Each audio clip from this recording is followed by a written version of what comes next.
विकसित देशों के वॉशरूम में भी क्लीन वाटर आता है। हम 2047 तक विकसित होने का सपना देख रहे हैं। यह सपना सिर्फ रील में पूरा हो सकता है, वास्तविकता से इसका कोई लेना देना नहीं। आजादी के 70 सालों के बाद भी पानी के मामले में हम दुनिया के सबसे नीचे खड़े। ये मैं नहीं कह रहा हूं, नीति आयोग की रिपोर्ट कह रही है। और नीति आयोग के मुताबिक इंडिया वाटर क्वालिटी इंडेक्स में 122 देशों में 120वें नंबर पे, और 70% पानी यहाँ कंटेमिनेटेड है। 70 सालों के बाद 600 मिलियन से ज्यादा लोग आज पानी का स्ट्रेस झेल रहे हैं, यानी कि आधा देश। छोटी बात नहीं है ये। सोचिए, इतने बड़े देश में केवल 6% लोगों को ही टैप वाटर मिल रहा है, बाकी सबको या तो आरओ, जो कि हर आज दूसरे महीने में खराब हो जाता है, फिल्टर चेंज कराओ जैसी समस्याओं से जूझना पड़ रहा है। और हम विकसित होने की बात करते हैं। विकसित देशों के वॉशरूम में भी क्लीन वाटर आता है। आप डायरेक्ट पी सकते हो टैप से मुंह लगा के। और हम यहाँ गंगा जैसी पवित्र नदी में तैर नहीं सकते, क्योंकि तैरने के लिए भी फेकाल कोलीफॉर्म 500 MPN पर 100 ml होना चाहिए और मैक्सिमम 2500 हो सकता है तैरने के लिए, जो प्रयागराज के पास गंगा में 1000 तक पहुंच गया है, जो मैक्सिमम 2500 होना चाहिए। और कई पॉइंट्स पे तो ये 11 लाख भी गया है। सोचिए, जिनको हम पवित्र नदियां कह रहे हैं अपने यहाँ, हम उसका पानी शुद्ध नहीं कर पा रहे हैं, साफ नहीं कर पा रहे हैं। हम बात विकसित भारत की करते हैं।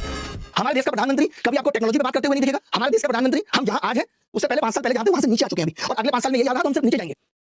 अमेरिका का सिर्फ एक आदमी एलन मस्क दिन दुगनी रात चौगुनी तरक्की कर रहा है। हमारा अडानी सिर्फ सरकार से 1 रुपए में जमीन लेकर के और पैसे बना रहा है, और उसी बांग्लादेश को जमीन दे रहा है जिस बांग्लादेश से दुनिया को शिकायत है। हम कर क्या रहे हैं भाई? हमारा कोई विजन नहीं है। लोग कहते हैं मोदी विजनरी, मोदी विजनरी। अरे मोदी जी का विजन बीजेपी पार्टी को लेकर के है, नथिंग एल्स। देश को लेकर के विजन, युवाओं को लेकर के विजन, टेक्नोलॉजी को लेकर के विजन, देश के जो लड़ने की ताकत है बाकी के देशों से उसको लेकर के विजन है ही कुछ। सिर्फ टाइम पास चल रहा है। कभी बाबूजी विदेशी दौरे पे है तो कभी बाबूजी किसी भगवान के मंदिर में दर्शन करने जा रहे हैं, उसका तांडव हो रहा है, दर्शन कराओ चुपचाप, आगे से अपने काम पे लग जाओ। लेकिन उसकी बात निकलती है, जो एक बारात हुई वो तो समझी नहीं। मजा आ रहा है सब बारात निकलवाने में, खून खौला पड़ा मेरा।